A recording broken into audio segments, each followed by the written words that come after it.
Frans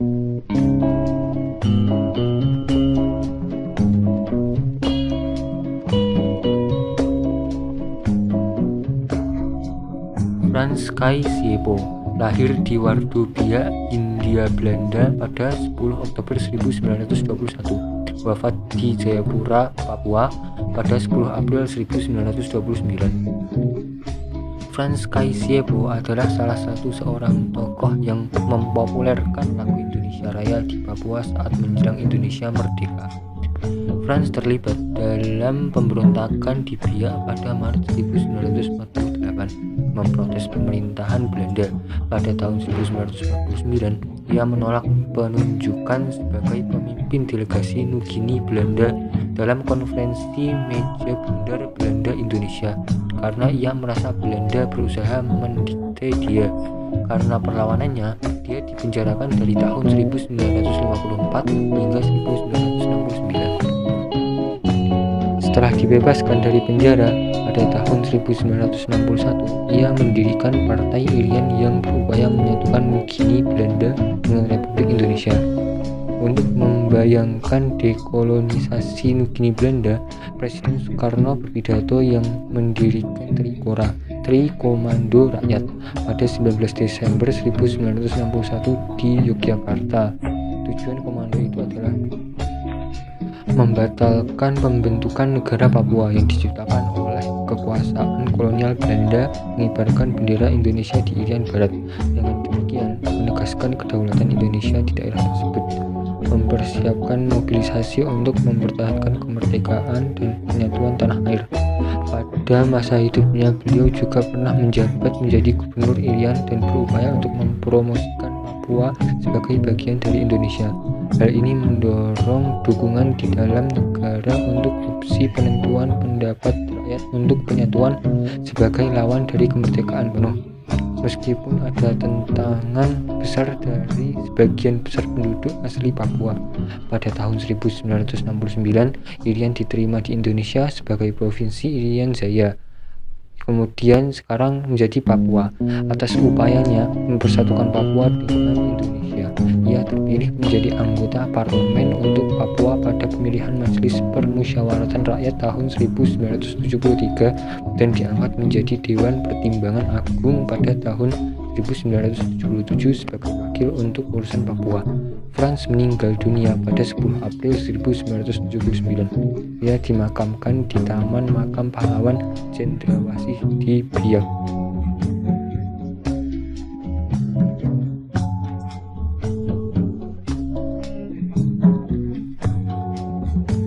Sultan Syarif Qasim II lahir di Siak, Sri Indrapura, Riau pada 1 Desember 1893. Wafat di Rumbai, Pekanbaru, Riau pada 23 April 1968. Sultan Syarif II dinobatkan menjadi Raja Siak Indrapura pada tahun 1915 pada usia 21 tahun. Sultan Syarif II merupakan seorang pendukung perjuangan kemerdekaan Indonesia dan setelah proklamasi beliau menyatakan Kesultanan Siak sebagai bagian wilayah Indonesia. Beliau juga membentuk Komite Nasional di Siak, Tentara Keamanan Rakyat TKR, dan Barisan Pemuda Republik. Beliau juga menyumbang harta kekayaannya sejumlah 13 juta gulden atau setara dengan 150 juta gulden untuk pemerintah Republik Indonesia.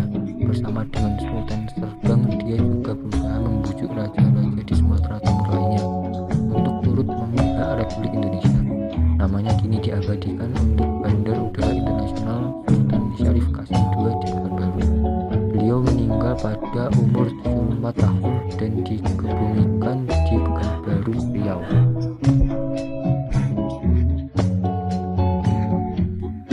Ismail Marzuki lahir di Kuitang, Senen, Batavia pada 11 Mei 1914. Wafat di Kampung Bali, Tanah Abang, Jakarta pada 25 Mei 1958. Ismail Marzuki memulai debutnya di bidang musik pada usia 17 tahun ketika untuk pertama kalinya ia berhasil mengarang lagu O Sarinah pada tahun 1931. Ismail mempunyai ketertarikan yang mendalam pada bidang seni. Tahun 1936, Ismail memasuki perkumpulan orkes musik Kiev, Java sebagai pemain gitar, saksofon, dan harmonium pompa. Pada masa penjajahan Jepang, Ismail Marzuki turut aktif dalam orkestra radio pada Hozo Kanri Keiku radio militer Jepang. Ketika masa kependudukan Jepang berakhir, Ismail Marzuki tetap meneruskan siaran musiknya di RRI. Selanjutnya, ketika RRI kembali dikuasai Belanda pada tahun 1947, Ismail Marzuki yang tidak mau bekerja sama dengan Belanda memutuskan untuk keluar dari RRI. Ismail Marzuki baru kembali bekerja di radio setelah RRI berhasil diambil alih. Ia kemudian mendapat kehormatan menjadi pemimpin Orkes Studio Jakarta.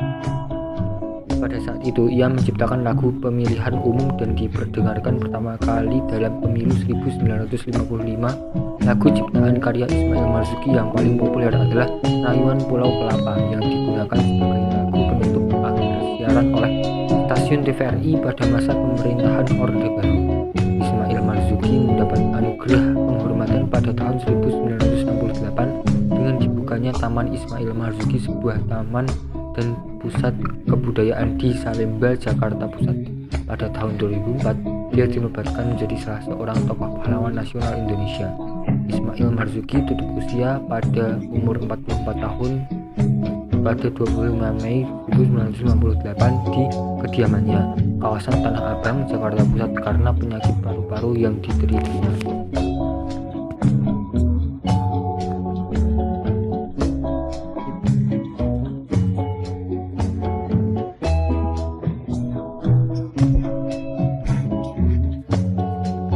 Opu Daeng Risaju lahir di Palopo, Sulawesi Selatan pada tahun 1880. Wafat di Palopo, Sulawesi Selatan pada 10 Februari 1964. Opu Daeng Risaju adalah pejuang wanita asal Sulawesi Selatan yang menjadi pahlawan nasional Indonesia. Opu Daeng Risaju memiliki nama kecil Fatmajah. Opu Daeng Risaju itu sendiri merupakan gelar kebangsawanan Kerajaan Luwu yang disematkan pada Fatmajah, memang merupakan anggota keluarga bangsawan Luwu. Opu Daeng Risaju merupakan anak dari pasangan Opu Daeng Mawelu dengan Muhammad Abdullah Tobarengseng yang lahir di Palopo pada 1880. Sejak kenal Muhammad Yahya, Opu Daeng Risaju mulai aktif di Partai Syarikat Islam Indonesia atau PSII. Yahya adalah pedagang Sulawesi Selatan yang pernah bermukim selama di Jawa dan mendirikan PSII di Parepare.